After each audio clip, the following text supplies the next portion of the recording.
He's been playing second division Japanese rugby, and he's only really had training opportunity with the Wallabies. So to step in there and play really solid in game one was, I think, a really good performance for Quade Cooper, to be honest. Welcome to the 5th episode of In the Know, thanks to GIO and Sporting News. As always, we're joined by Michael Cheika. I'm Chris Danks. We're going to be talking a little bit about the TRC today, but specifically the Springboks and Australia. Check, it's a good time to be speaking to you this week. Last week, not so much, but Sunday's win, 28-26, fantastic for the Wallabies. What were your initial thoughts once you watched it? I think, as I may have said last week, I thought Australia were always right in this match. I think they seem to play a game that, could disrupt South Africa a little bit. And I thought trying to minimise the set piece stuff around line out, where you saw how effective they were with their maul. That was, I think, the only way they scored their tries, keeping that out of distance. And I think they played the game really well. And they probably put more of the good bits that they showed against New Zealand, those small pieces that they showed out, they probably put more of those periods of play together, and that's what gives you a result. Now, mind you, they were still behind until the final bell, but, South Africa is certainly no easy beat, so it's definitely a good performance. One thing which really stuck with me when I was watching the game was you talking about, and I know you've described it as low-hanging fruit, but the Wallabies keeping the ball in play for as long as possible. Those tactical kicks from Quade Cooper clearly made a huge difference. Yes, I think they thought that part of the game pretty well. They obviously know where South Africa's strengths are. And I think also just some smart play, smart kicking when Willie LaRue was off the field, where they went more down the centre of the field. They found the grass. They were able to just keep them pinned back, not give them too much field position. And really, the only field position South Africa were able to get were off the back of penalties. And it probably isn't a surprise that then South Africa went to the front, I can't remember exactly, off the back of a needless penalty and a yellow card that came from that tackle. And they didn't really need to be in that situation. So they didn't piggyback them too much into position, which helped with the field position in the game, because South Africa will like to strike from close in. As you said, they did score all three of their tries from the maul from about 5 metres out. With a 6-day turnaround, is there much that the Wallabies coaching staff can do about that? The Wallabies coaching staff would have had a very specific plan about whether it's not jumping or leaving the front or something like that, and then where everyone needed to go to execute. And I think players probably showed a little discipline there. There was 2 penalties for going in early. They pushed them early before they hit the ground, the South Africans, and that gave them repeat penalties and time there. So they obviously had a plan around how to do that and be aggressive at the start of the maul, which probably wasn't an area that they excelled in. And they were able to cover that up with other parts of their game. You talked to me a little bit about Quade Cooper's game management. A lot of people, when they saw him being named, probably thought of, the first iteration of Quade. Thought it was going to be a lot of sidesteps, a lot of razzle-dazzle. But he seemed to hold it together outside of, his 8-for-8 kicking performance. He really seemed to maintain the tempo for the Wallabies.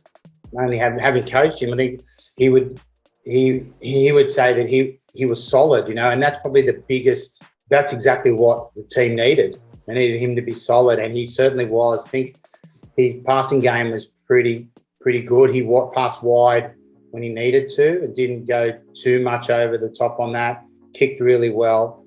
Kicked all his goals. He seemed to have a nice little relationship with Samu Kerevi in particular. I think they managed their depths well around how to play against that oncoming defence.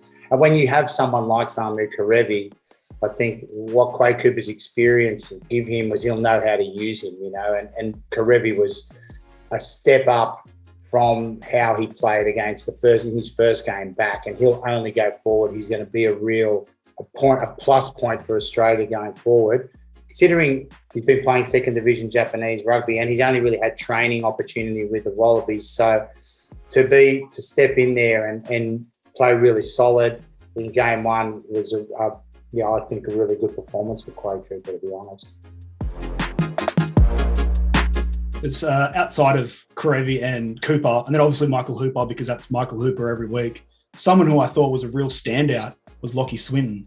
Had 10 tackles, 9 carries, was the primary option at the line-out, which is, I know, something Australia has struggled with. I thought he was really impressive. Coach Rennie's trusting him. He's giving him game after game, even after some erratic stuff earlier on regarding the discipline side of things. But he's got a really aggressive side to him, and now it looks like he's starting to be able to know when to use that, and then also have the other parts of his game. He's been shown a lot of faith already by the current Wallabies staff, and I think when players get that, they should repay it, and it is good that he's playing like that. Not just like obviously for the Waratahs as well, that he's starting to come into that zone, but as a consistent performer, but definitely for Australia when coach calls on him. It's a really good point, which I was about to bring up about, I guess, selections and then paying faith back in players. Swinton finally doing that last week, it seems. You've got someone like a James O'Connor who's looking like he's going to be fit. Is that someone, do you think, that selectors will even be talking about this week? Or considering where Cooper was as recently as Sunday, are they going to try and keep that consistency through a short turnaround?